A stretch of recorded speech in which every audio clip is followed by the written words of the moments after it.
Друзья, всем привет! С вами капитан Максим, вы на канале Максмастер, и мы на новом судне. Под словом «новое» я подразумеваю, что оно не совсем новое, не построено только что, а новое оно для меня. Да, вы привыкли, что я нахожусь постоянно на борту CMA CGM Norma. В этот раз это другое судно, оно называется APL Antwerp. Почему APL, я уже объяснял. APL расшифровывается как American President Line. Так как после того видео, где я его первый раз показал, поступило много вопросов, а что с нормой, а почему вы на новом судне, а покажите новое судно изнутри и снаружи. Ну, собственно, поэтому вы это видео и смотрите. Я действительно решил записать как минимум 2 ролика. Тем, как мы начнем с вами прогулку по палубе, небольшая справка. Это судно японской постройки со всеми вытекающими отсюда последствиями. То есть японское качество — это не всегда комфорт. Действительно, есть нюансы, особенно по надстройке, да и по палубе, которые показывают, насколько по-другому японцы строят суда. Естественно, они построят на столько денег, сколько вы им заплатите. Вот ровно настолько, насколько вы заплатите. Платите много, построят по-богатому. Экономите, ну, будет экономно. Само судно 2013 года постройки и способно взять на борт 8100 плюс чуть-чуть контейнеров в 20-футовом эквиваленте. Мы работаем на линии, которая называется Indomex, то есть это линия, которая соединяет Соединенные Штаты Америки, восточное побережье, там 4 порта, и Пакистан, Индию, Шри-Ланку. Собственно, прямо сейчас мы идем с Коломбо, как вы понимаете, на Нью-Йорк. Сразу хочу заметить, что судно только 5 месяцев назад вышло с сухого дока. Сухой док был в Китае, но он был не запланирован, был так называемый стоппидж, плановый стоппидж, технический. Был покрашен полностью корпус, то есть корпус выглядит сейчас на 100%, в этом я смог убедиться, когда еще выходил на берег в Коломбо. Я намеренно вышел на берег, потому что я понимал, что потом я корпус смогу снять аж в США. Корпус был покрашен на 100% в синий цвет, фирменный цвет CMA CGM. До этого цвет был черный и была надпись APL, сейчас надпись на борту CMA CGM большими красивыми белыми буквами с красными стрелками. Также на борту имеется 2 боутрастера. По палубе было сделано очень много работ. Не трогали только надстройку и не трогали главную палубу. Также частично не был затронут бак. Вас, кстати, может удивить состояние палубы. Это не ржавчина. Это просто пыль, которую нужно просто смыть, и все будет серое. Здесь покрытие такое антислиппери. Оно антискользящее, и пыль к нему очень цепляется. На самом деле палуба просто серого цвета. Очень удивило отсутствие полноценного garbage room, то есть нету комнаты, где мы обычно храним мусор от порта до его следующей сдачи. Да, тут garbage room просто находится за надстройкой, стоят какие-то бочки, какие-то контейнеры, куда экипаж складывает мусор. Но, тем не менее, все это отображено в Garbage Management плане, и технический регистр это устроило. Неважное замечание, что до того, как мы приняли судно, оно находилось во владении компании, которая называется Synergy. Компанию Synergy вы можете знать, даже об этом не подозревая. То самое судно, которое называется Дали, которое столкнулось с Балтиморским мостом, с последующим его обрушением, как раз принадлежало этой компании. До того, как судно было принято во владение компании CMA CGM, а сейчас здесь украино-мьянмарский, шри-ланкийский экипаж, на борту был экипаж, состоящий из граждан Индии. В общем, нюансов здесь очень много. Некоторые из них я вижу первый раз в жизни. Я вообще не думал, что так могут делать суда в наше время, что так могут строить суда. Уже например, вот с лебедками вы ознакомились, я вам показывал в предыдущем, по-моему, ролике. Нюансы швартовки на этом судне, что здесь лебедки только со сторидж-драмами, нету малых барабанов. Ну, и в таком плане здесь вещей, вот как отсутствие гербидж-рума, еще какие-то нюансы, особенно интересные нюансы проживания экипажа. В общем, предлагаю начинать эту экскурсию, потому что вступление уже и так затянулось. Давайте будем начинать. Полный вперед. Поехали.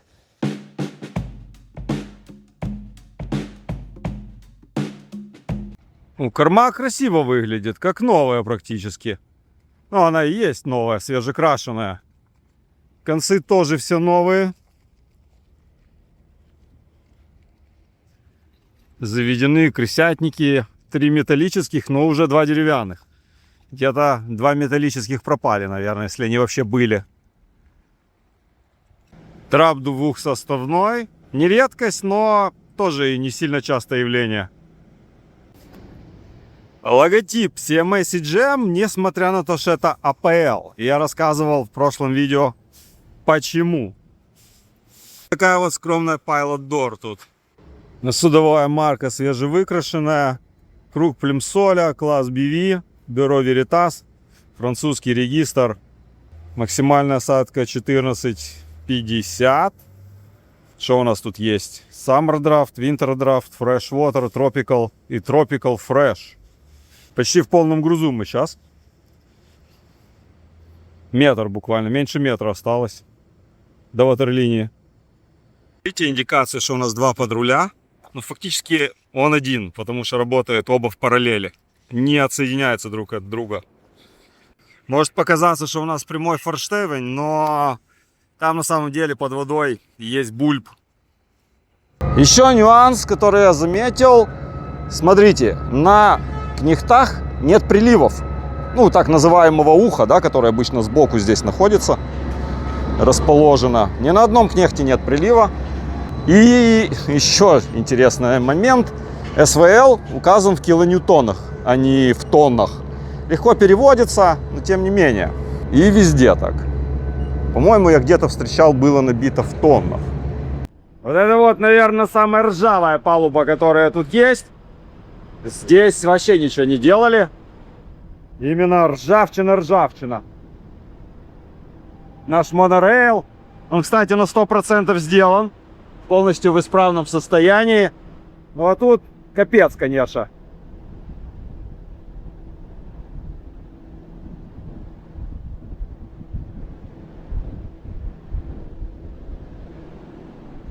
Все ржавое, включая переборки, трап. Там, кстати, ниже палуба с лайфботом в хорошем состоянии. Видно, что свежекрашенная. Там все окей. Вообще без претензий. А тут, конечно, удручающий вид. Надо пойти посмотреть на противоположном борту, что. Скорее всего, то же самое.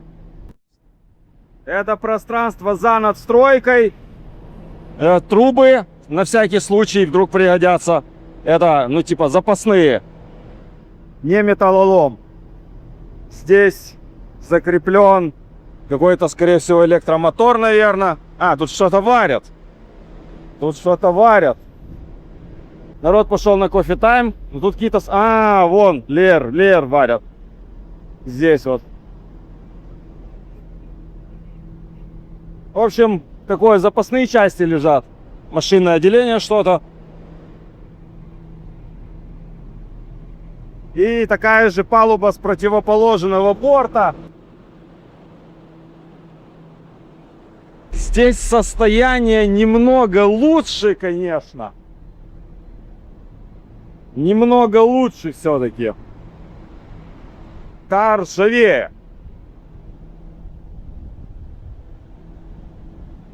Это выглядит получше. Но и опять же палуба лайфбота выкрашена. В хорошем, в идеальном состоянии, можно сказать.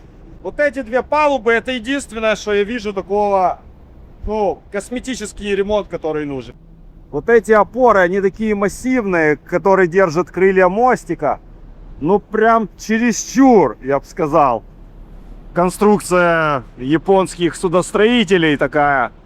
Надстройка внешняя тоже подуставшая. В доке ее не делали. Но вот эти вот опоры, они действительно, они в очень таком ржавом состоянии, что не влияет, тем не менее, на безопасность. Просто эстетически не очень красиво выглядит. Вот такие тоже нюансы, особенности расположения лоцманского трапа. То есть сам лоцманский трап находится на главной палубе. Даже не на главной, это upper deck. И майнается к Pilot Door. И уже там лоцман. Вот видите, где Tiger Roll. Там открывается Pilot Door. И лоцман оттуда залазит на лоцманский трап. и пересаживается на катер. Палубу, судя по всему, кстати, не делали, судя по количеству ржавчины. Леерами тоже никто в доке не занимался. Вот это вот зачем здесь? Вообще непонятно, какая смысловая нагрузка вот этой конструкции, которая проржавела насквозь, прокоррозировала. Можно спиливать. Опять же леер подушатанный. Но здесь вот эта вот секция, вот эта часть заменена. Дальше не стали менять по каким-то причинам. Очень много кэпстенов такого типа, пневматических, для того, чтобы забирать буксирный конец, либо с банкер-баржи. Очень много, их по 4 штуки, по-моему, с каждого борта. Пневматические, воздушные. Кстати, без пружины, то есть не самовозвратные. Наклейки отсутствуют, смотрите, это Water Mist система. Нет наклейки имовской, что это такое. Тут есть какая-то надпись, но она затерта. 2 пожарных гидранта, причем спаренные, видите, двойные. Наклеечка подуставшая, но еще пока нормально. Дошли почти до бака уже, до Forward Mooring Station. И видно, что палуба делалась. Палуба в гораздо лучшем состоянии. Шпигаты делались. Шпигаты новые. Там, где мы шли, там все ржавое. Здесь 100% делалось. Но, тем не менее, уже пробивается ржавчина, потому что, скорее всего, бросали лэши. И тем самым повредили палубу. Но на контейнеровозах это частое явление. Потому что палуба хорошо крашеная. Здесь не крашеная как-то. Что-то частично было сделано. Кстати, вот эта вот история надо будет перед штормом закрепить, потому что это все разлетится, если сильно будет качать. И это даже не место для талрипов. Место для талрипов вот. Специальные стойки. Они есть здесь. Там вот есть стойки, это место для лонгбарс, для штанг. Вон еще место для талрипов. Ролики для концов вот тех вот швартовных. Крутится. Работает все. Вентиляция с 4-пик танка. Есть вот такая маркировка FPT 4-пик танк. В принципе, достаточно. И это, наверное, для замера. Да, никто... Не, уже открывали, видно, что открывалось. Это замерная трубка. Мерить объем воды в 4-пик танке. Чайки отметились на всем этом. Как такового воздухоотбойника нет. Очень короткий, очень низкий. Комфонейские процедуры. Опа! Это старая версия. Старая версия. И альфа и браво старые версии должны быть заменены. Якорное устройство. Safety pin на месте. Для того, чтобы предотвратить поднятие вот этого маятникового стопора. Пала. Тут, в принципе, тоже все норм. Тормоза там в нормальном состоянии. Плот. Спасательный плот носовой. 6-местный. Embarkation Ladder новая. Практически. Состояние очень хорошее. Спасательный плот. А также освещение. Которое должно, по идее, работать тут. Да. Исправно. Контрафорсы, звенья, в принципе, норм. Просто ржавые, но не сдвинутые. Сварка не задета. Ну, по крайней мере, из того, что видно здесь. Что там дальше, никто не знает. И узнаем мы только, когда будем отдавать якорь. Вытравливать якорь-цепь. Ферродон новая. Помните, мы его меняли на прошлом судне. Ну, она не новая, но она практически без износа. Болты не закисшие, не закрашенные. Недавно делали, видно. Это, смотрите, манипуляторы управления лебедками только локальные. Нет никакого общего пульта, откуда можно оперировать. Все по месту. Вот отсюда управление этой лебедкой, отсюда. А брашпилем, наверное, когда сообщается. Вот здесь вот видите рычаг для сообщения лебедок и брашпиля. Сейчас разобщен в море, так должно быть. Но, скорее всего, это он же. Потому что одна гидравлическая система. Валяются какие-то трубы под леера, наверное, приготовленные. Выясним. Да, стойки вот. Стойки. Это уже не подготовлены, они просто не крашены. Их, скорее всего, ставят, когда тут нет ящиков. И протягивают через них вот этот Tiger Rope. Для того, чтобы предотвратить падение человека. Сейчас, смотрите, интересно, кто-то протягивал новый кабель. Видите, вот это новый, черный. Но решил, что старый убирать не нужно. Вот он просто здесь. Его перекусили, оставили, хомутом затянули. И вот он с другой стороны. Так, это место соединения, скорее всего, Water Mist системы пожаротушения в трюме. Но почему, скорее всего, видите, потому что, опять же, нет никаких наклеек, маркировки и так далее. Вот они еще. Здесь они. Посмотрите, видно повреждения. Леер загнут. Направляющие вырваны с корнями. Ну, еще как-то там держатся. Это направляющие для крышки. Когда закрывают по ним. Ну, типа, как по рельсам должна ехать. Он видно. Должны стоять ровно. Не стоят. Но во время погрузки это заметили, помощники, сделали мы damage report, то есть в порт за это заплатят. Что интересно, что если взять просто даже вот балясины, ну или ступени, да, на нормальном языке, то они уже, чем на других судах, где я был. Просто уже. Полноги только помещается, полступни. И почему-то первые и последние не крашены как положено, в какой-то яркий цвет. Вот здесь уже видно, что делалось. Красили уже в желтый цвет, но это, скорее всего, перекрашивал экипаж, потому что все палубы свеже окрашены. Но почему-то крашено в зеленый. Извините, тут вентиляция работает рядом, никуда от нее не деться. Мне кажется, если взять painting план, то эти палубы должны быть серыми. Конечно, никакой инспектор претензий за это не выпишет, но я не думаю, что это соответствует именно первоначальному painting плану. Многие о нем в принципе не знают. Потому что все остальные палубы серые. Ну, либо ржавые. Помните вот эти переходные мостики, которые серые, двухъярусные в нашем случае? Первый ярус, второй ярус. Это была головная боль на норме. Мы их очень долго, муторошно и нудно делали один за другим. Тут они сделаны на 100% по всему пароходу. В доке их делали. Трюмные крышки тоже, видите, в хорошем состоянии, тоже свежевыкрашены. Маркировка есть. Все сокеты желтого цвета, то есть тоже сделаны.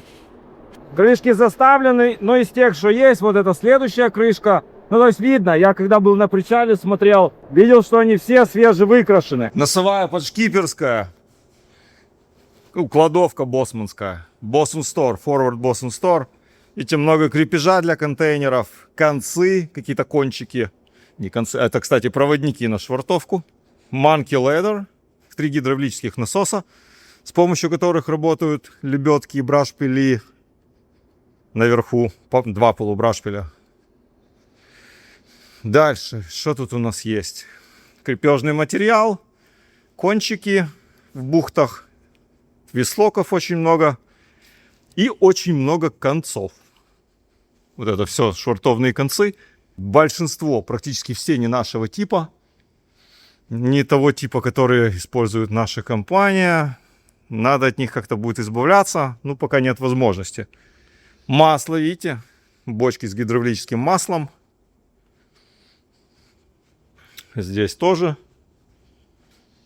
Запасной лоцманский трап. Ну и в этих вот белых, белое, вот это все, что белое. Это цепные ящики, в которых хранится якорь-цепь. И жвакогалс их. Если нужно экстренно отдать, вот этот пин выбивается отсюда туда. Соответственно, правый, ну, я стою просто спиной по ходу движения судна. S starboard side и top port side. Правый левый борт. Клапан всасывания с билджевого колодца. Видите, красное, это скобы Кентера. Это те скобы, с помощью которых соединяются между собой смычки якорные. А это как раз тот молоток, о котором я вам рассказывал. Понедельник. Тут у нас есть даже воздушный клапан, с помощью которого подается или перекрывается воздух на носовой гудок, который находится на носовой мачте. Вот, кстати, как выглядят колодки. Это колодки, можно сказать, но не нарезанные, для тормозов лебедок. Так называемое феррадо. Нарицательное слово стало уже. Но на самом деле просто это фрикционный материал. Моряки называют феррадо. А это наша малярка.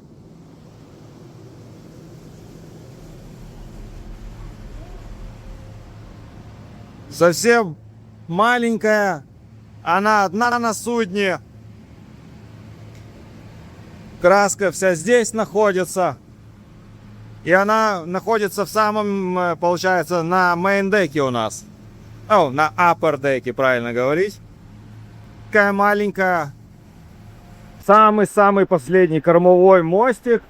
Тоже на 100%. Все мостики переходные, лэшинг-бриджи, все сделаны на 100%. И это, на самом деле, очень большая экономия времени. Наша корма. Корма, кстати, палуба выкрашена на 100% тоже. Где-то все это грязь просто. С лебедок. Все выкрашено. Сейчас идет процесс перекраски в оранжевый цвет. С желтого. Вот эти вот не сделаны леера. Можно будет потом заняться. Палуба, все окей. Переборки тоже в очень хорошем состоянии. Есть, конечно, где-то рыжик, вот такой вот, то, что с груза течет. Но сама палуба прекрасная. Тут сейчас вот пацаны занимаются лебедкой. Видите, стоит кисточки, краски. На обед ушли. Красят вот здесь гидравлическую систему. Делают мейнтенанс необходимый, обслуживание. С этой стороны лебедка, она сияет. Только что ее обработали, обслужили. Вот эта часть еще нет. Вот эта часть еще будет обслуживаться, загрунтована. А сама лебедка, вот эта часть уже, да, уже сделана. И здесь начали тоже. Процесс перекраски идет в оранжевый цвет. Не наша прихоть, компанейские стандарты.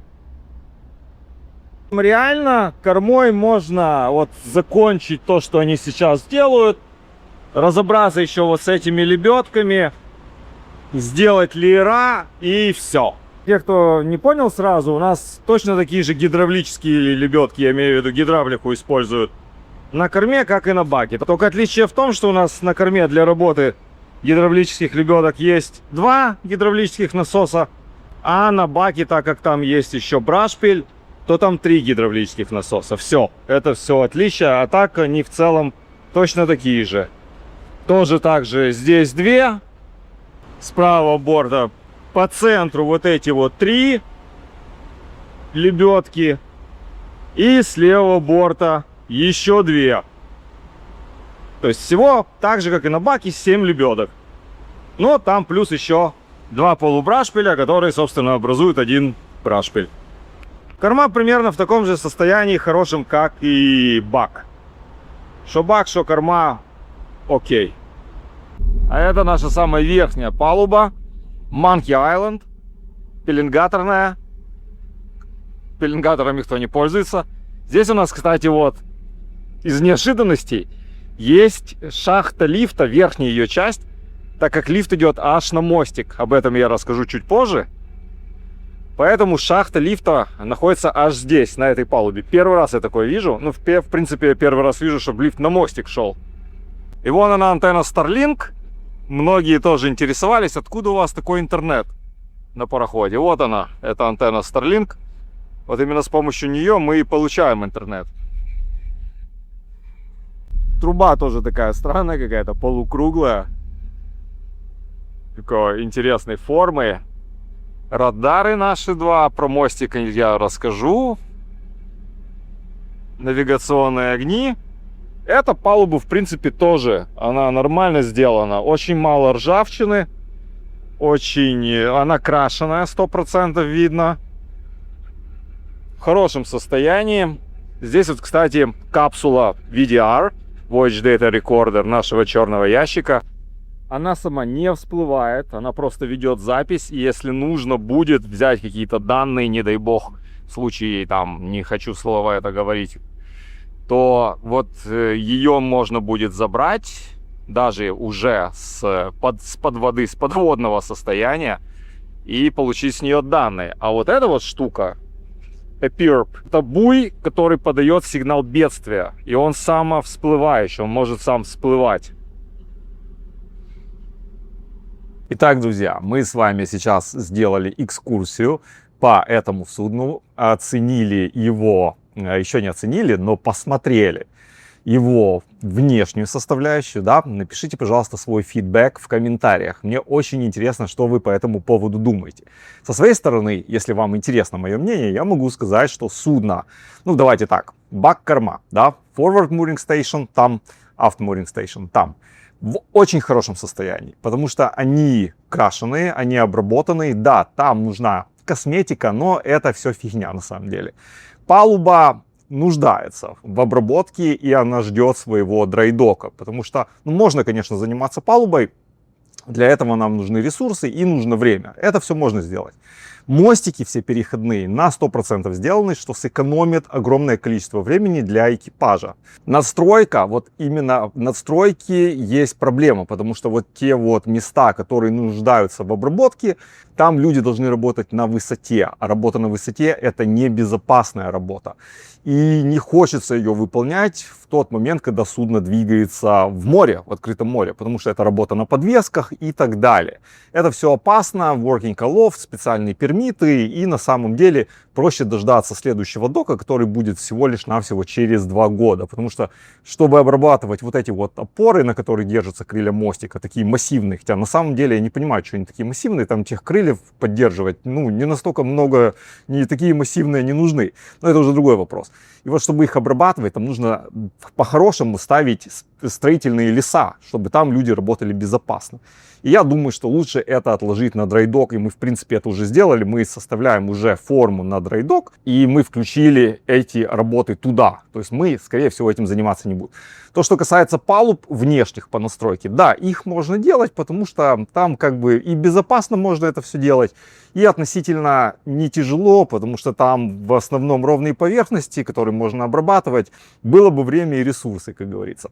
Опять же, все трюмные крышки сделаны, все обработаны, все ISO-сокеты, на которые тоже уходит очень много времени. Вот эти самые стаканы для контейнеров, они тоже сделаны.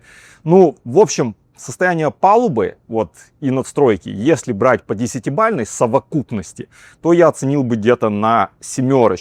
Да, есть механические повреждения от того же лэшинга и так далее. Это нормально для контейнеровоза. 7 баллов это судно заслуживает. Напишите, как вы думаете, по вашему мнению, заслуживает, прав я или нет, ну, или напишите просто свои мысли. Также вопросы, пожелания и просто комментарии, может, что-то хотите мне лично сказать. Не стесняйтесь, задавайте, я постараюсь все прочитать, на все ответить. В следующем же выпуске вы увидите уже внутренние помещения. Я пройду всю настройку, насколько это возможно, потому что не везде я могу попасть, не везде я могу зайти, и не везде люди хотят показывать, чтобы я, ну, допустим, не могу я показать каюту матроса, потому что не хочет показывать, где он живет. И я уважаю его личное пространство, поэтому я этого делать не буду. Но тем не менее, как минимум 2 каюты я вам покажу. Все, спасибо за внимание. С вами был капитан Максим. Вы были на канале Максмастер. Прожмите, пожалуйста, лайк, кому не тяжело. Нажмите колокольчик, постоянные зрители. Если кто-то до сих пор не подписался, то самое время это сделать. Еще раз благодарю вам за внимание. Я на связи.